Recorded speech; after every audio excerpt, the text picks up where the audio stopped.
ಜೊತೆ ಇದ್ರೆ ಓಕೆ, ಇವ್ರ ಜೊತೆ ಇಲ್ಲ ಅಂದ್ರೆ ಅಪ್ಪ ಇವ್ರು ನಾನು ಬರಬಾರ್ದಾಗಿತ್ತು ಅಂತ ಅನ್ನೋ ಥರದ್ದು ಏನಾದ್ರು ಒಂದು ಸಿಚುವೇಶನ್ ಬರುತ್ತೆ ಏನೋ.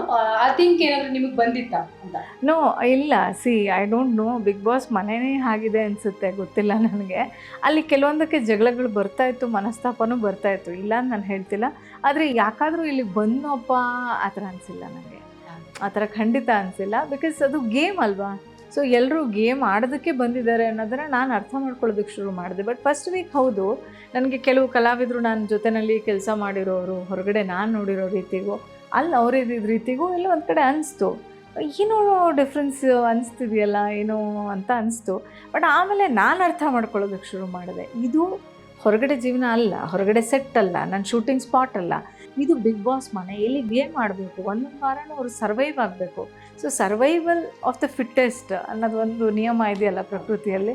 ಸೊ ಅದನ್ನು ನಾನು ಅರ್ಥ ಮಾಡ್ಕೊಳ್ಳೋದಕ್ಕೆ ಶುರು ಮಾಡಿದಾಗ ನನಗೆ ಯಾವುದೋ ಬೇಜಾರೇ ಆಗಲಿಲ್ಲ. ಸೊ ನಾನೇ ಈಸಿಯಾಗಿ ತೊಗೊಳಕ್ಕೆ ಶುರು ಮಾಡಿಬಿಟ್ಟೆ.